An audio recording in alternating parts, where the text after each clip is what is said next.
What's up, everybody? I'm your host, Joseph, and welcome to Fictioning Flow. I know it's been a while, but did you miss me? Absolutely not. All right, I know. I know it's been a while since you see me in person, so I want to come back on camera to show you my beautiful face and a new dude. I know what y'all think is fresh, right? Fresh to death? What? Bro, what are you talking about, man?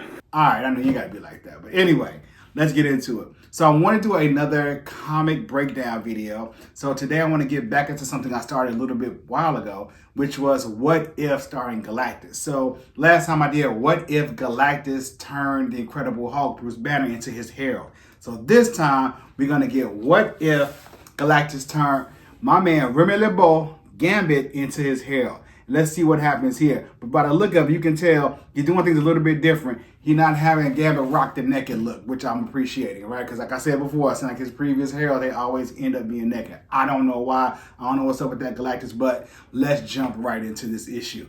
Here we go. So here's the original cover for the What If Galactus Transformed Gambit. So I really like this cover and I like the artwork. The cover that I showed you at first was the variant cover, so I got both editions. But like I said, I like this cover a lot. But let's go ahead, like I said before, and jump right into the book. So our story kicks off talking a little bit about the history of Gambit, who is a thief with the heart of a hero. He was manipulated by Mr. Sinister years ago to hunt down some Morlocks. So Morlocks are mutants. They have powers, but they don't look like the X-Men. They're not like pretty and normal. Sometimes their mutations make them look like disgusting or deformed. So the Marauders, which is a group of bad guys that Mr. Sinister put together along with Sabretooth, hunted down these Morlocks and killed a lot of them. And Gambit felt guilty because he didn't know what was going down. So Uatu, the Watcher, saw this and he was witness to what was happening. And he says that what comes next will change Gambit forever. This so reminds me of the very first episode of What If on Disney Plus when Peggy Carter became Captain Carter. It's that same thing, taking a low point in the character's life and changing the outcome completely. Now let's see what happens in What If. At this point, Galactus plucks Remy from his low point and tells him that he has been chosen to become the new herald for him. And so he says, you shall serve me, and in return, you will be gifted with the potential beyond your imagination, which is the power cosmic. And he tells him to rise and asks Gambit, does he accept his new role? Now you all know what Gambit said to this question. You know how long I've been waiting for this? Woo, I'm about to make a name for myself here. So Gambit accepts the charge, and I like the new look of him. We have his hair, his coat, and even his bow staff changing and are imbued with the power cosmic. And his bow staff has a little different shape to it as well. So, Galactus tells him, like, you have much to do. Say farewell to your home world. And Gambit like, leave Earth? Like, I'm afraid not, mon ami. I have unfinished business there. I got rights that I have to wrong. And so he said, now I finally have the power to do something about it. And he throws 3 charged cards. Looks like he's going straight to Galactus. But as we see, those cards go right past Galactus and blow a hole in his warship. And Gambit plans his escape to go back to Earth to right his wrongs. But it says, even with his new abilities, few beings are a match for Galactus' might or his army. And then Galactus says something I've never heard before. He says, unleash the Punishers. They almost look like some version of the mindless ones from like the Doctor Strange and other series. So Gambit notices these creatures following him and he plans some kind of maneuver to get away. He says, well, let's see what these new powers can do. And he charges his staff with kinetic energy, then lets out a boom wave that kind of like sends them flying back. And it's like cars blowing up, his staff and everything. It's almost like the vibranium power with that Black Panther uses in the MCU. It looks like the Punisher will only push back and not destroy. Then one of them gets in close and grabs Gambit. He said, you need to keep your distance, otherwise you'll get a charge you won't soon forget. And he charges this one Punisher and boom, destroys him. But the other ones keep coming and they just yell out, apprehend. Galactus then traps Gambit in some kind of like suspended animation. And he was like, what's the deal? He's like, I promised myself I'll never be pushed around again. And so I won't let that happen. And Galactus tells Gambit that, look, you do fail to understand the enormity of what you've been selected for. And he's like, what do you need with like a swamp rat like me? I'm not useful for anything. He says, I require your special skills. You are to steal a planet for me. And I love this because I've never thought, I'm like, how can Galactus really use Gambit and be his herald? But he wants him to steal a planet, which is just ingenious. The The Watcher returns to narrate the story thus far. He says, once in a great age, a private gallery opens its exclusive door to a group of people, and we see it's none other than the Collector. And he's opening his home, and he talks about how he has amassed this small wealth of like objects, planets, and weapons. And we see a couple of guest stars. We see Lady Deathbird, we see Adam Warlock, we see Ronan the Accuser, and even Drax hiding in the ranks. And there's something that they say that's in there that's like the most prized possession, an entire planet, a world of uttermost importance and secrecy. And were Galactus' attempt to retrieve this by force, he knew that the Collector would destroy it instantly. And this is where Gambit comes in. This is where Gambit's charm comes into play. And here we see several other guest cameos, including members of the Infinity Watch, as well as the Starjammers. And Gambit tries to use his charm to kind of talk to one of the Starjammers, but she's pulled away by Kosar, who is Cyclops' father. And then he introduced to the Collector. After a few pleasantries, the Collector and Gambit are talking. He was like, so what are you doing here? And he's like, my boss has had me come here with a special request. Like, I can only imagine what that is. And so he was like, you know what, it's going to be a long night. Let's not worry about that now. And how about I kind of give you a little tour? And he's like, well, I hear that I'm immortal now, so I got all the time in the world. And Remy then sees this young lady, like, maybe I can kind of find a special private tour. You see, there he goes, using that classic Gambit charm. So after Gambit has walked around with his private tour and kind of charmed the lady, he kind of goes out on his own and looks around, and then we see some robots that encounter him, or security force that say he's not authorized to be in this sector. Like, whoa, like, clear this area immediately. And we see Gambit tap the floor, and he charges it, and he walks right past these two security guards, and they blow up. This is what I'm loving about his new powers. It looks like anything he has contact with, he can charge with kinetic energy and kind of have it blow up instantly or on a time release to his own bidding.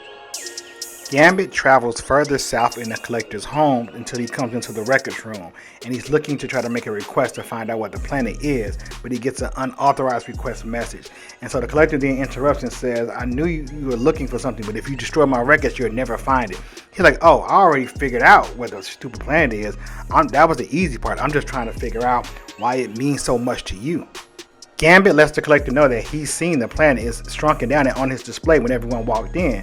He was just like, well, so what do you really want from it? And the Collector lets Gambit know that Galactus was immortal on the planet Tide a long time ago, and he escaped his undying universe in the Big Bang, and he became, what we know today, this power beyond comprehension. Like, I never experienced Tide, but I wondered, what would a place like that be like when it birthed a god? So he had worldsmiths to recreate it down to its last detail. And Gambit is like, why do you still want it? I don't get it. Why are you holding this neighborhood? He said, don't you get it? He said, it's here because I have it and he can't. That's why I want to keep it. He's like, that's pretty dumb for you to do that. And so the Collector's like, don't worry about it, because here's the thing. If you make a move, I'll destroy the planet and everyone in here in an instant. So come on, let's just go ahead and enjoy the party and be done with this. We then get one of the best scenes in the book. So Gambit said, I can't deny it's a pretty nice party, but actually, I see some room for improvement. And we see places all over the party being exploding, and it's just chaotic boom everywhere. And the Collector is pissed, and he's trying to figure out what just happened. So this is where we see Gambit now explaining his new kinetic powers. He's like, all I had to do was tap a few pulses through your fancy space station step by step. And it was easy for me to do because there are a lot of moving parts. He almost connected it like some kind of nervous system within the spaceship. Like, I've been charging up your vaults, speeding up the kinetic energy of your locks, and slowing down the speed of others, and blowing up all, and like, I do mean all of your security defenses. He's like, I even freed some of your captives too. Then the Collector gets mad, like, this must end, and he launches at Gambit, like, die. And he was like, wait, I can't move?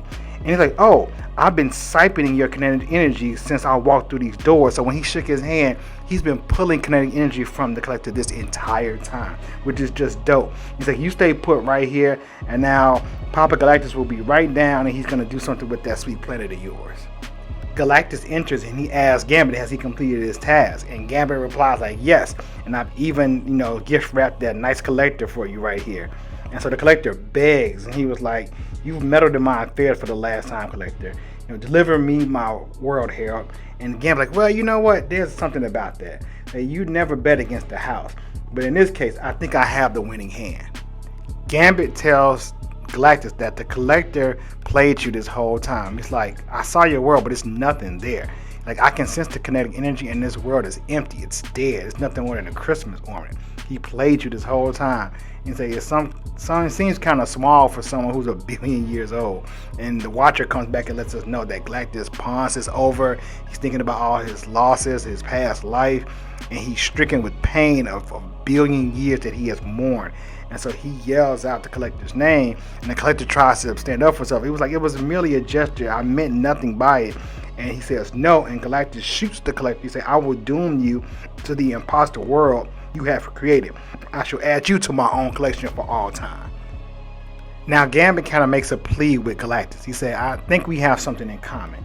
He's like, you seem to miss where you came from, and maybe there's some kind of regrets you have as well. Like I do. I know I have those. He said, I do know one thing, that what's lost is lost, and there's no going back. And so Galactus actually relieves Gambit of his duties. He said, I relieve you of your duty, Harold. And Gambit's like, what? So you have served me well, now you are free. So in that sense, he's going to take back his power and like strip him of everything he's done, which is not what Gambit wants. We then see Gambit fly off, and he said he can know that he can never atone for what he did, but he would never stop trying. So he says Gambit has much to learn about his newfound abilities and how to make the most of them. So he flies to this desolate planet that had no kinetic energy, which was the clone planet of Galactus. And he says, now how will he move on? For all the being in the universe, he is given a choice. And with luck, perhaps he can change the rules of the game.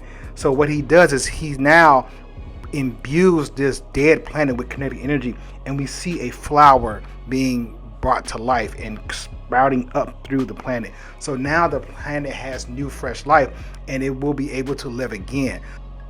And if you think about it, because of all the lives that were lost in the Morlock massacre, this is a way of Gambit kind of bringing new life about to make up for that. Even though nothing ever will, it is his way of the beginning towards redemption. So there you have it, folks.